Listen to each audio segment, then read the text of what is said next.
एक mountain man Manjhi थे और एक पॉलिटिशियन मांझी हैं और दोनों काफ़ी चर्चित रहे हैं क्योंकि मांझी जी बहुत ही गरीब तबके से उठे और न सिर्फ सूबे के मुख्यमंत्री बने बल्कि केंद्रीय मंत्री भी हैं और अपने बेबाक विचारों के लिए जाने जाते हैं। सर, सीधा रैपिड फायर राउंड खेलेंगे। सीधा पहला सवाल आपने। हाँ, हम सीधा ही जानते हैं, इसीलिए तो सर जानते एकदम ठेठ बिहारी हैं आप, एकदम सीधा छक्का लगाते हैं। ठीक, सीधा मैंने ठेठ बिहारी नहीं, ठेठ मगहिया हम हैं। ठेठ मगहिया फ्रॉम गया। सर, सबसे पहले तो समझना चाहेंगे कि ये आपका जो विजन है, आपके जो मंत्रालय का विजन है, उसको लेकर के क्या कहेंगे। जैसे भारत 2047 में विकसित भारत बने, प्रधानमंत्री नरेंद्र मोदी जिस रास्ते पर ले जा रहे हैं, तो आपके मंत्रालय का विजन क्या है सर?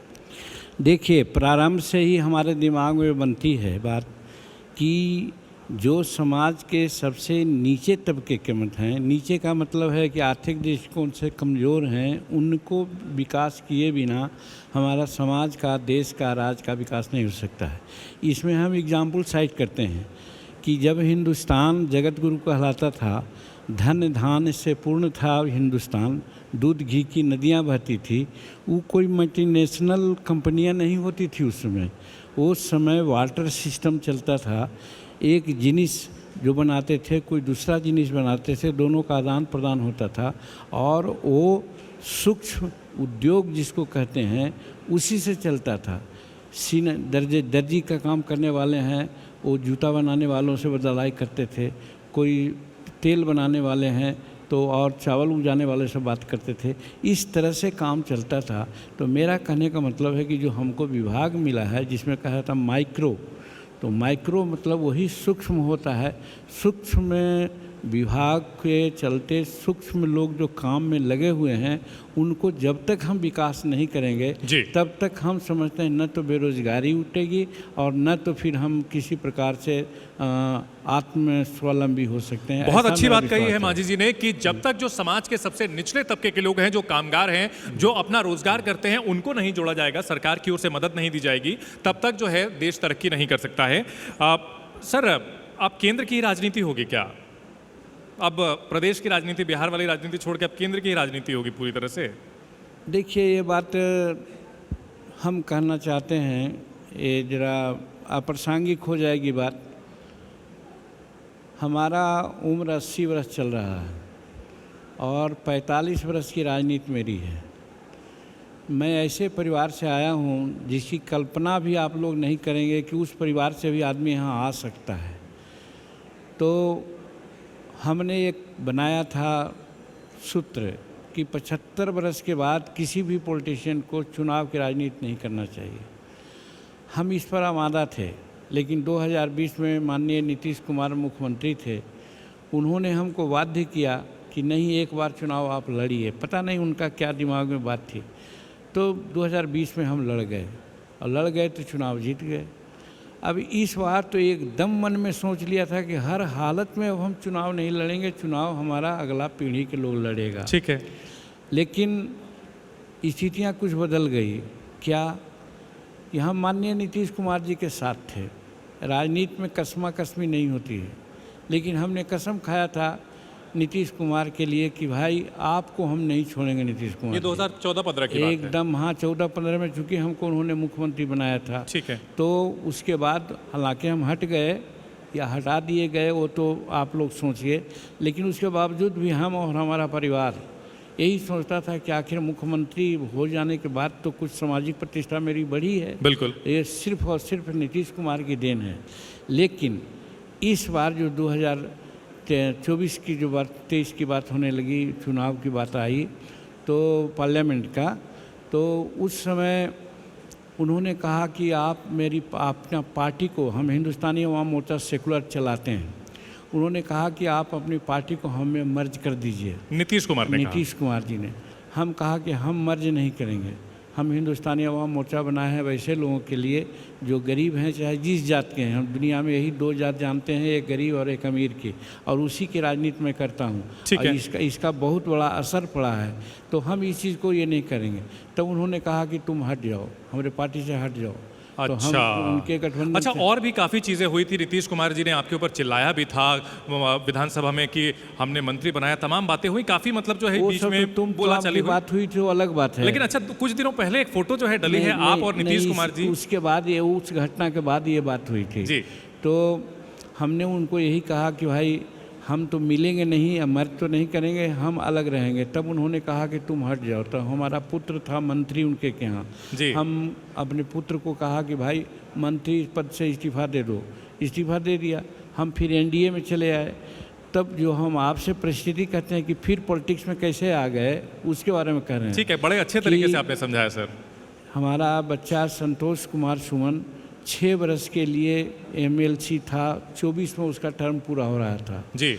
और इसी समय ये सब घटनाक्रम हो गई। जब एनडीए में हम आ गए तो संतोष कुमार 6 बरस के लिए और एमएलसी हो गया है। अब 30 बरस, उन्हें 2030 के लिए तक के वो एमएलसी हो गया। एक चीज़, हम वहाँ छोड़े थे मंत्रिमंडल तो एक विभाग था शेड्यूल कास्ट विभाग, और यहाँ जब आ गए तो 3 विभाग मिल गया। बिल्कुल। तो हम सोचा कि ये 6 बरस उसको लीज मिल गया है और विभाग भी मिल गया है, तो अब गया के पॉलिटिक्स तो हमको करना पड़ेगा ठीक है, लगातार।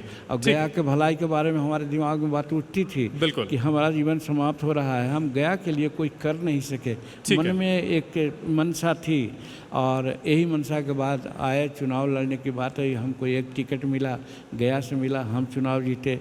और जब अच्छा, एक टिकट से जीते और मोदी जी ने मंत्री बना दिया। अच्छा, और आप जो है मोदी जी का जैसा बचाव करते हैं वैसा तो बीजेपी वाले नेता भी नहीं करते हैं। तो आपकी और मोदी जी के बीच जो है क्या समीकरण है? मतलब इतना आपसी सम्मान जो है बहुत कम देखने को मिलता है। देखिए, हम तो समझते हैं कि नरेंद्र मोदी जी अंदर से वैसे आदमी को पहचानते हैं जैसे जौहरी हीरा को पहचानता है, वही शक्ति नरेंद्र भाई मोदी जी में है।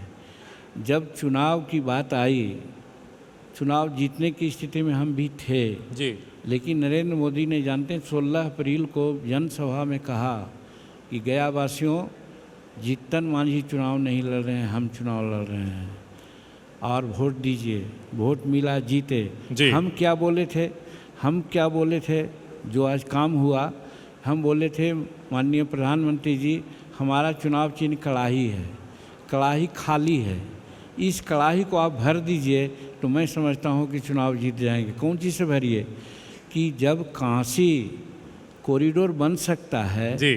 तो बोध गया और विष्णुपद कॉरिडोर क्यों नहीं बन सकता बिल्कुल। है? इसको बना दीजिए। दूसरी बात हमने कहा था, यहाँ की जो नदी है सूखी हुई नदी है, फल्गु। इस फल्गु नदी, निरंजना नदी, इसको सोन से पानी ले आके प्रवाहित करवा मान गए मोदी जी? एक चीज़ है। और तीसरी चीज़, गया जो एरोड्राम है उसमें मालवाहक विमान नहीं चलते हैं, एक काम कर दीजिए, हमारी कड़ाही भर जाएगी, हम चुनाव जीत जाएंगे। तो हमने तो देखा जी। कि जैसे ही 2 महीना भी हुआ नहीं, और आपने देखा कि गया और बोध गया एक कॉरिडोर में शामिल हो गया।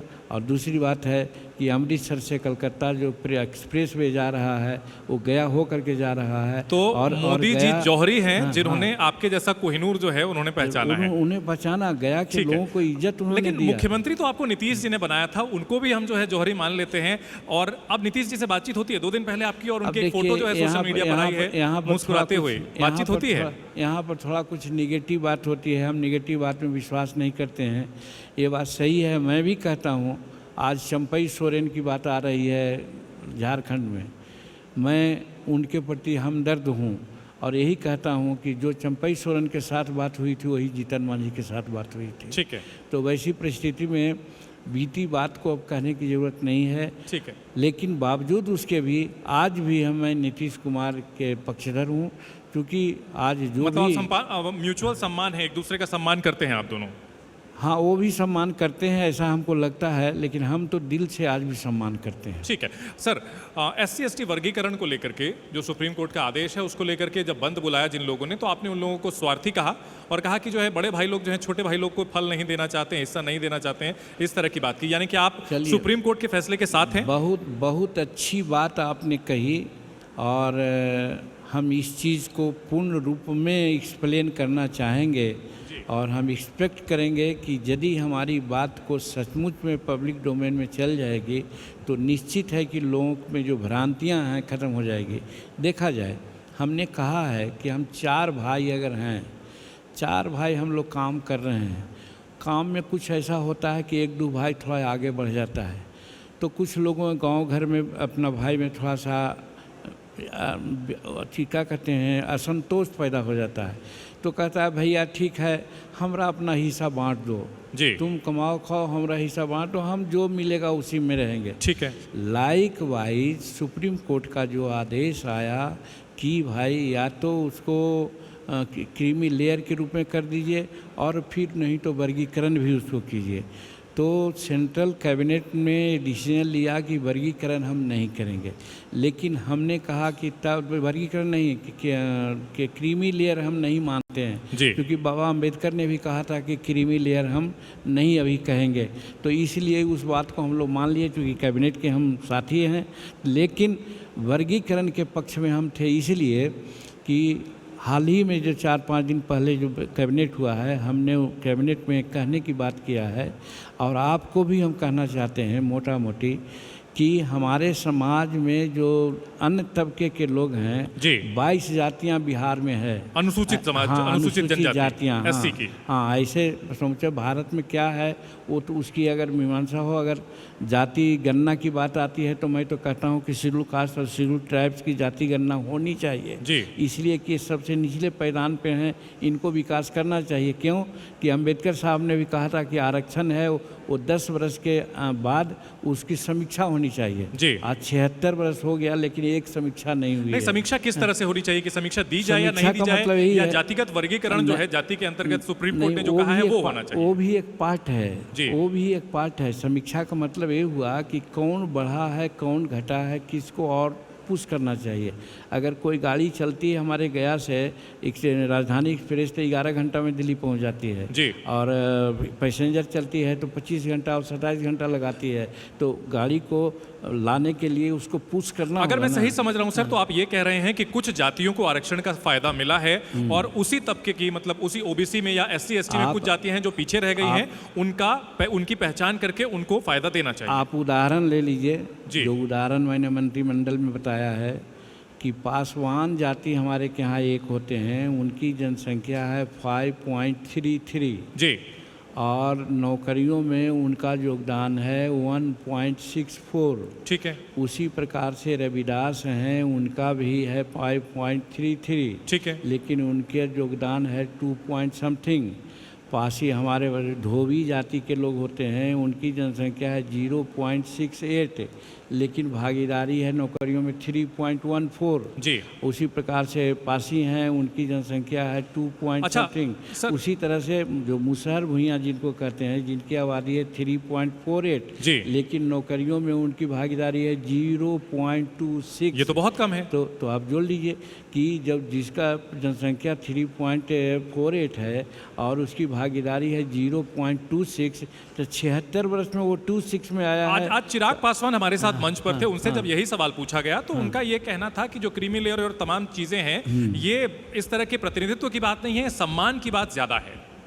देखिए, अब उसको जिस रूप में वो बांटें, लेकिन मैं तो यही कहता हूँ कि जो रोटी हम लोग को खाने को मिलती है, अगर एक भाई 4 रोटी खा रहा है जी, और जो 18 भाई है सो एक रोटी में जी रहा है, तो क्या यही जस्टिस है क्या?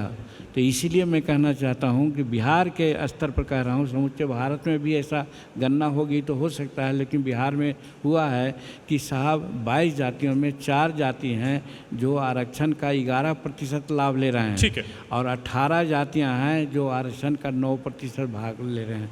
उसमें भी जैसे, अच्छा, इस बारे में मोदी जी से कोई बात हुई है क्या? क्योंकि जब आप लोग एक दूसरे का इतना सम्मान करते हैं तो इस मामले में कुछ बात हुई है क्या? क्योंकि सरकार की ओर उनके ऊपर दबाव बनाया जा रहा है विपक्षी पार्टियों की ओर से कि सुप्रीम कोर्ट का जो ये फैसला है इसको नलिफाइड करने के लिए आप आगे बढ़िए, सरकार जो है कानून लाए। विरोध प्रदर्शन भी हुआ। अब विरोध प्रदर्शन कुछ नहीं हुआ। मोदी जी से कुछ बात हुई आपकी इस बारे में? विरोध तो कुछ हुआ ही नहीं। विरोध को ही होता है, शेड्यूल कास्ट टूटना। 2 अप्रैल 2018 को आप देखे थे कैसा विरोध हुआ था समूचे हिंदुस्तान में जी, तो वो प्रकार का होता। लेकिन वहाँ तो कुछ हुआ ना। हाँ, कुछ मिलिटेंट टाइप के जो लाठी धरने वाले होते हैं वो जरा इधर उधर तोड़ फाड़ किए, वरना कुछ उसका ये नहीं। चूँकि 18 जातियाँ, और आप लोग ऐसे भी लोग समझ रहे हैं कि ये 18 जातियाँ सबसे पीछे है, इसलिए इन लोगों को भी मदद होनी चाहिए। तो न समाज का मिला और न अपना। अच्छा, एक आखिरी सवाल के साथ में जो इस सेशन का समापन करना चाहूँगा, जातिगत जो जनगणना है पूरे सभी जातियों की, सभी लोगों की होनी चाहिए या नहीं? इस मायने में मैं कहता हूँ कि आवश्यकता जिसको है, जैसे हम अनुसूचित जाति हैं, अनुसूचित जनजाति हैं, हम अनुसूचित जाति और जनजाति में इसकी जातीय जनगणना हम जरूर चाहते हैं कि ठीक है, हो। ओबीसी की नहीं। तो हाँ, ताकि ओबीसी भी है, जो ओबीसी भी को भी होना चाहिए, ये बात सही है। लेकिन सभी के बारे में जो बात होती है ये भारत सरकार पर निर्भर करती है। भारत सरकार ने तो साफ कर दिया जी। है कि स्टेट गवर्नमेंट अपना करे, ठीक है। जैसे बिहार किया, तो सभी गवर्नमेंट को अगर कर ले तो क्या ठीक हर्ज की बात है। जी। बिहार किया है, आज सामने सब बात है। लेकिन शेड्यूल कास्ट शेड्यूल ट्राइब्स की जनगणना तो होनी ही चाहिए, इसलिए कि आज 16% हमारी जनसंख्या मान करके दिया जा रहा है आरक्षण।